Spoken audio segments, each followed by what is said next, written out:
Welcome SAO survivors!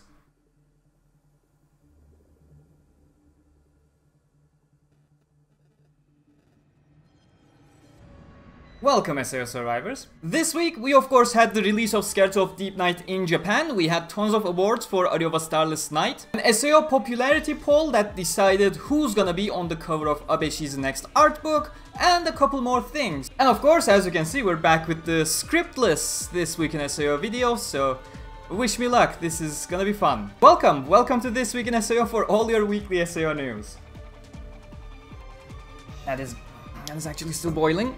First set of news, of course, Scherzo movie. We're starting with anime news. So earlier this week, October 21st was the early screening in Japan. It featured no post-credits scene. October 22nd was the official release of the movie. And well, we still had no post-credits scene, so no new movie has been announced so far, despite the fact that we are looking forward to some announcements at some point. Now, it has been known for quite some time that the first two movies are kinda, you know, productions that were together. They were covering the same arc for Mito and Asuna getting into this game and stuff. So whatever comes next, it's likely going to be its own arc. Most of you can probably think of what I'm saying, you know, with the Dark Elf War stuff, or rather just following progressively.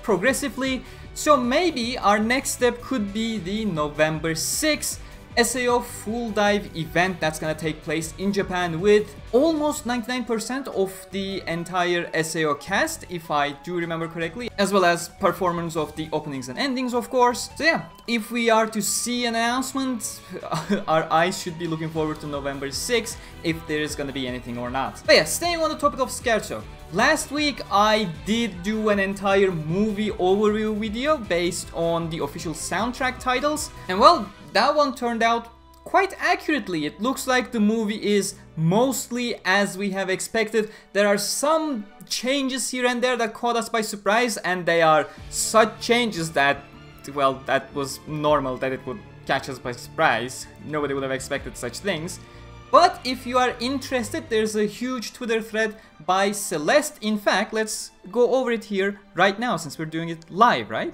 There's the thread. Of course, spoilers until the spoiler mark that's somewhere on the screen disappears, so you may want to skip a bit forward if you don't want to know anything about the movie.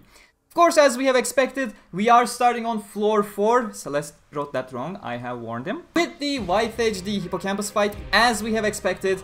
No Yophilis, no Kismel, it's just the floor 4 boss fight properly, something like a 5-minute sequence.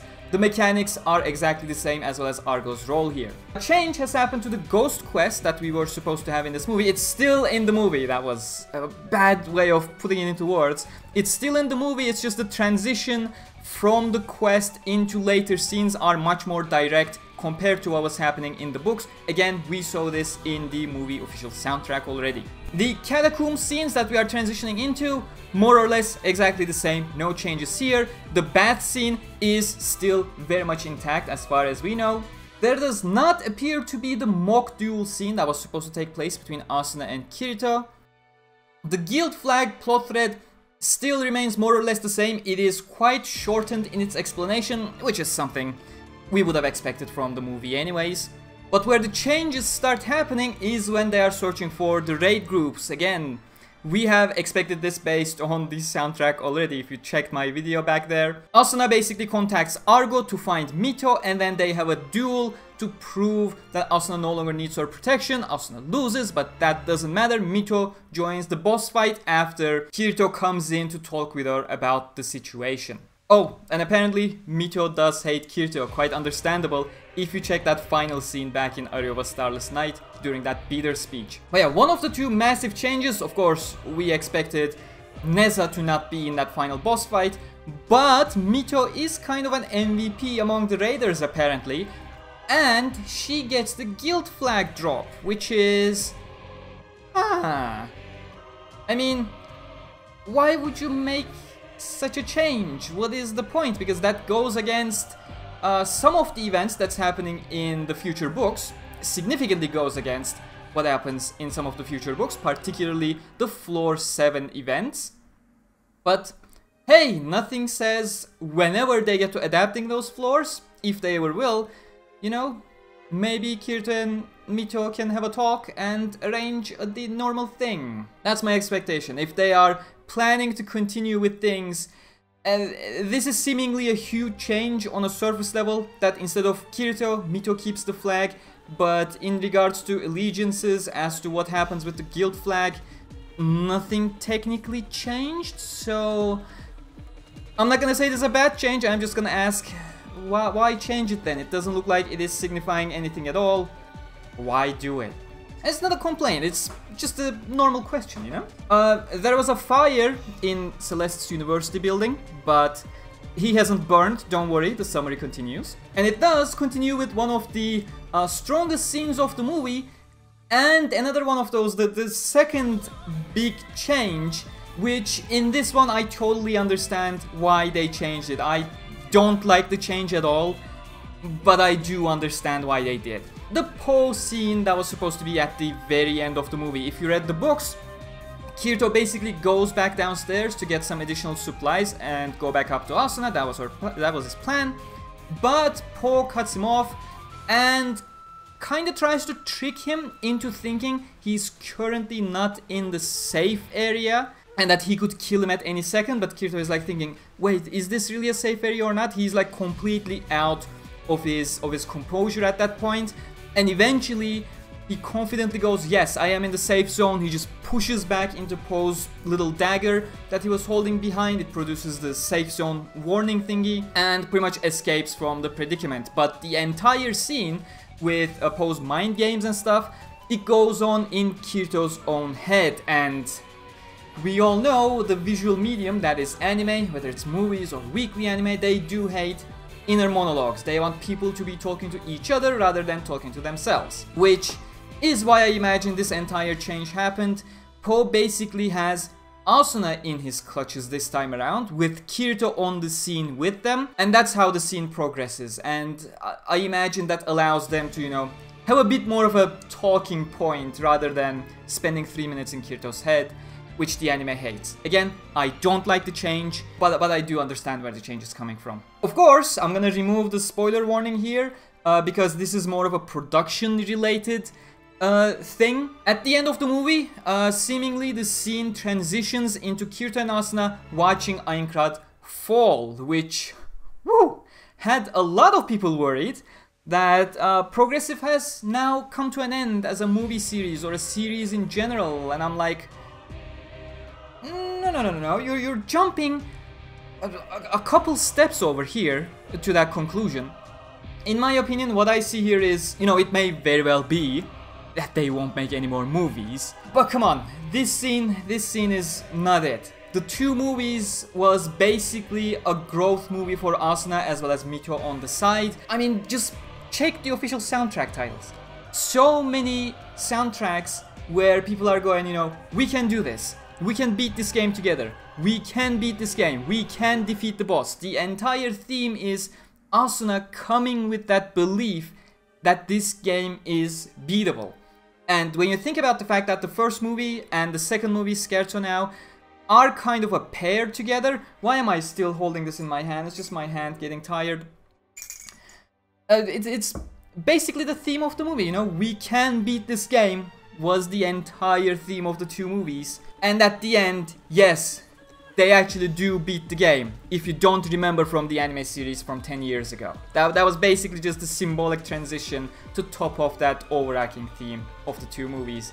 And I personally don't see any reason for SAO movie projects or progressive projects or whatever you want to call it being dead just because of that transition. That fits well with the theme of the two movies. That's all I have to say. And well, grabbing my tea back in my hand because it makes me look more intelligent than I am. Top Spot Weekend box office in Japan. Scherzo has achieved it. It has landed in the top spot for the days October 22 and 23. It's release week, and it is apparently one of the most successful releases in this year for a movie that has aired in less than 200 cinemas at the time. Again, the numbers are a bit lower than Aria, which is to be expected. You know, when you have sequels, the interest usually goes down. If you look at my playthrough episodes of any game, for example, you can see that dip much more sharper.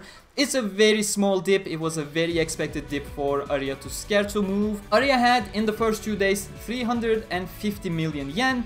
Compared to that, Scherzo only had 335 million yen. It seems like Scherzo is still going to break that 1 billion yen threshold and will get close to Aria's 1.4 billion yen mark at some point. I don't expect it to beat it, but definitely somewhere nearby. 1.2, 1.3 billion is what I personally expect. But I am not the expert. Please listen to the experts instead of me on this topic. I will link them down below in the description. And of course, there's gonna be those of you who will compare this to Ordinal Scale. Again, I have to stress Ordinal Scale was much more of a blockbuster movie. It was a completely standalone movie. It was in a completely different league, and that is why you see a sharper decline if you compare it to OS, where it was 420 million yen in comparison, but that is not a comparison you should be doing because of the nature of these movies to begin with. Oh, and one last thing, I did share my opinions on the entire Scherzo soundtrack. You can check that out on Twitter if you are interested about my takes and how the feeling of the soundtrack goes in accordance with its scenes. I love it quite a lot, if I may say so myself. Next one, to commemorate Scherzo of Deep Night movie release, all anime openings of the SAO series, with the exception of Alternative Gun Gale Online, for some reason, probably due to being a completely different production under a different studio, have been uploaded to the Aniplex Japan YouTube channel in Volume 1 and Volume 2, because there's just too many openings and endings and theme songs. All of them have creditless visuals, so do enjoy. So a little follow-up to a news I did last week, because, you know, things have not gone as I had assumed. Sakura Music had revealed there was a track called Evil in the Shinzo album release, which is, you know, the theme song of the movie.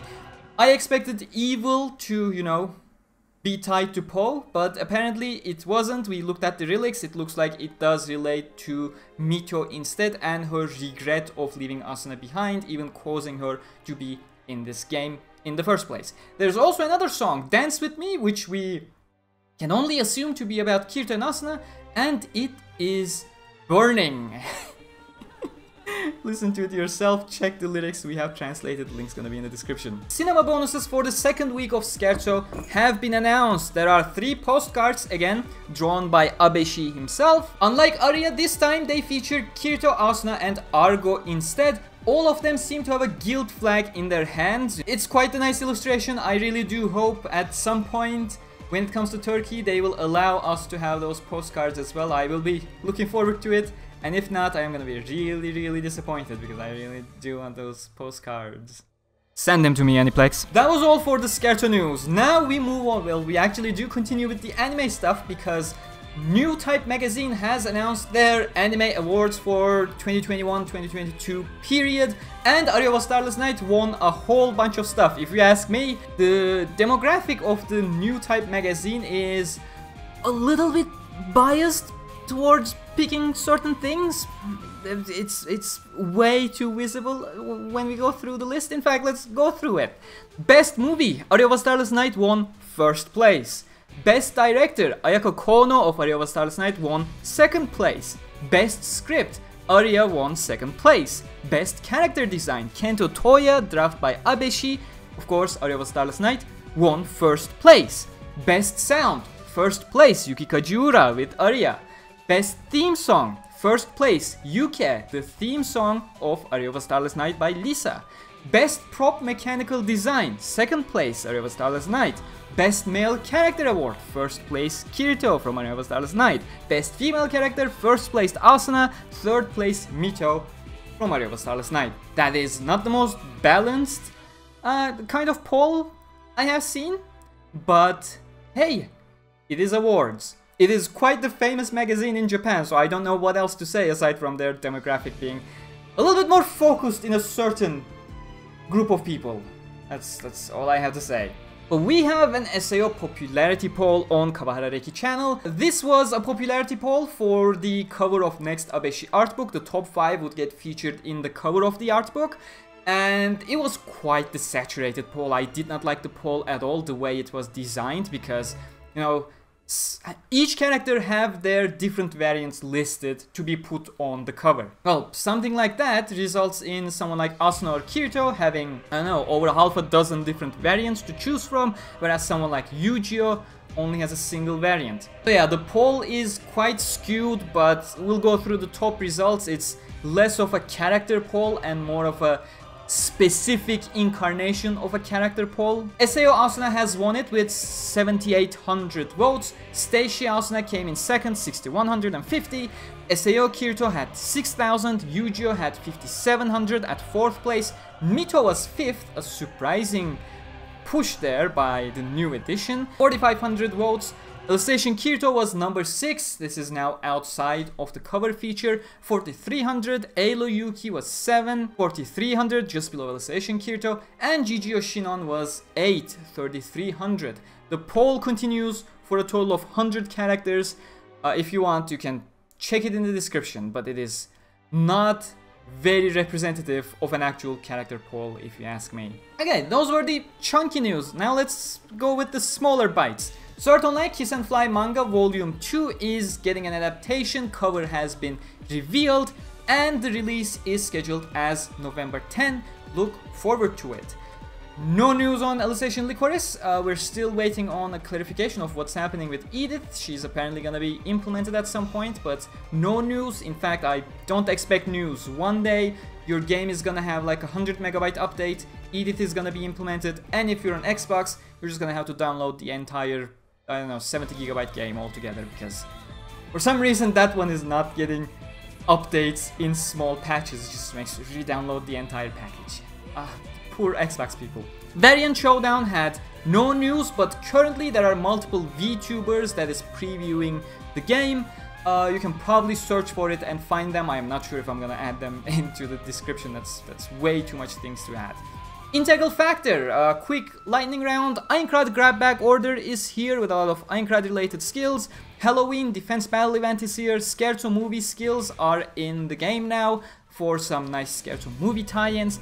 Fuscus the Vacant Colossus Boss Rush event, of course, again, the release of Scherzo. 20 million XP event if you are looking for some leveling up. And Kirito and Asuna Wedding Anniversary order is live in the game. Unleash Blading. Well, I have a lot to say for Unleash Blading, but again, this is not the right video for it. All there is a rerun of the Aria movie tie-in campaign from last year, and nothing more, you know. A sensible person would ask, is this an out-of-season April Fool's joke? But I am not a reasonable person, and I know if I say what I want to say in this video, people are just gonna be mad. It's gonna have to be a different video where I have the time to explain myself, go into a whole lot of different statistics, metrics, that people are not gonna listen to anyway, so I'm not gonna say anything. That's it for this week in SAO. I hope you enjoyed the show. I hope I did not accidentally talk too much and bloat this video, because that's what happens when I don't have a script. But do leave a like, comment if you have questions. I will do my best to answer things. Subscribe for more news and deep coverage of SAO, and I will see you all next time. Huge thanks to patrons and channel members. You know, links are in the description. Become a channel member, become a patron. I don't think you can become a patron right now because I froze my Patreon for a month last month and it's still not over. I'll see you next week. Stay cool. Cooler than my boiling tea. It is still hot.